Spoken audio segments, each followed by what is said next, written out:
Hi, I'm Jeanne Seidenstricker. I am the parent of two sons who are now 38 and 34. They have Fragile X syndrome, which is an autism spectrum disorder. And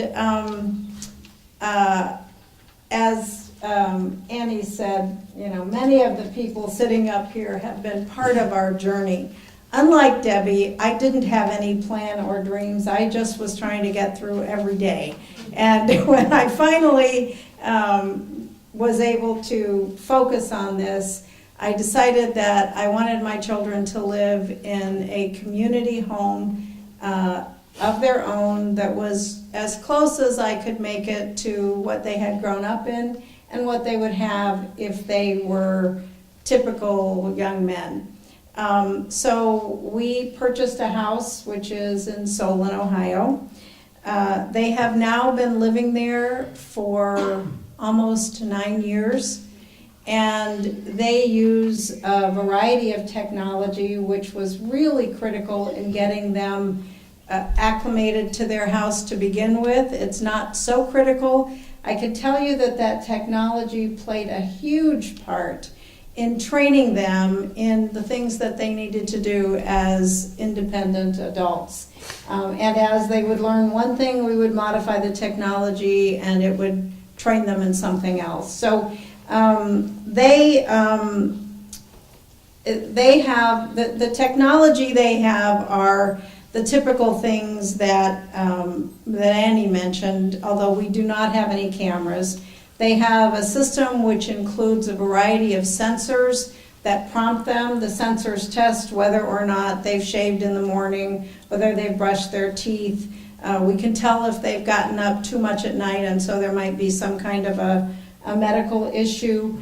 And if they have not, for example, shaved, they will get a prompt that says, "Stephen, you didn't shave this morning," or "Stephen, you didn't shave long enough. Go back and do the other half of your face." And it's fascinating because they love it. They get to hear our voices telling them, you know, make your lunch, because they both take their lunch. So it is a variety of very customized and creatively developed software, not incredibly expensive. And when you think about, my premise for this house was, at the time they moved into it, we had no waivers, we had no support, we had to pay for it.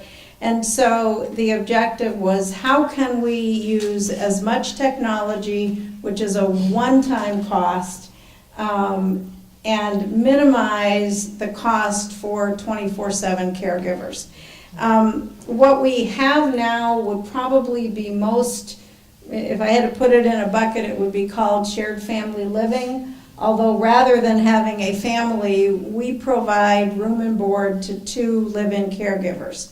And they are wonderful people. It provides us at really no extra cost people there overnight, which was important to me, that there be somebody there overnight. We had a terrifying house fire when my children were 10 and 7, and although they could stay there overnight, I'm paranoid.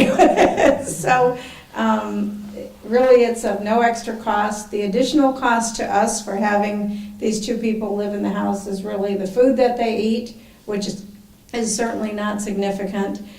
We now have self-waivers, and so we've given them the opportunity to become independent providers, utilizing Welcome House's great assistance in helping to get them certified, and they each earn some money by working with our kids. So they are the people who drive them to all of their activities. I can tell you both my kids have something almost every night after they come home from work. One works in an enclave, the other works 2 days a week at a place called Natural Essentials. So they have drivers, although when Brent lost, his employment got cut back significantly. The caregivers who live in our house picked up doing things, so one of them now is Brent's job coach on the day, and the self-waiver has given us some flexibility there. We manage the house, if you will. The 2 caregivers living in the house do all of the grocery planning. They do the grocery shopping. I bought them a Costco membership so they can get it at the best cost I can find.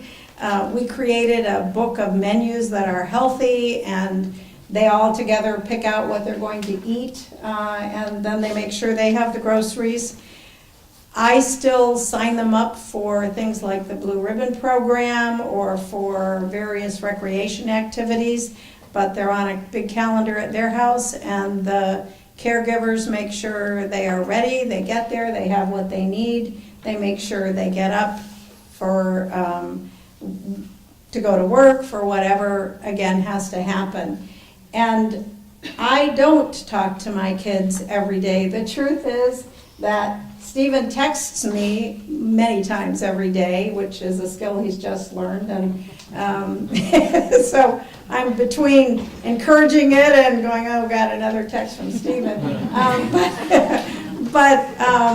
The bottom line is that we spend time managing it. My husband does the maintenance at the house. The caregivers, or the people who live in there, make sure that Stephen and Brent get their laundry done, that they get the house cleaned. All of the things that you and I do, they do for that household.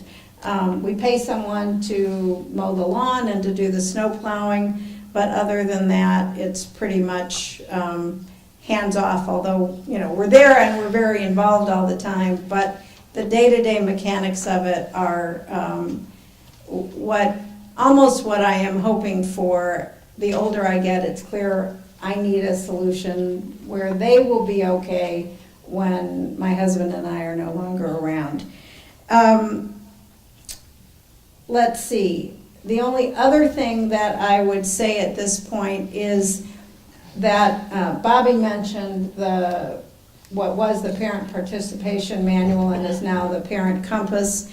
When I did my house, it was incredibly useful, all of the information there. And so my house was part of a grant and a project that I got, and we also developed a manual. And our manual takes kind of the setting up your house using the information in the Parent Compass Manual, but it has a lot of practical tips.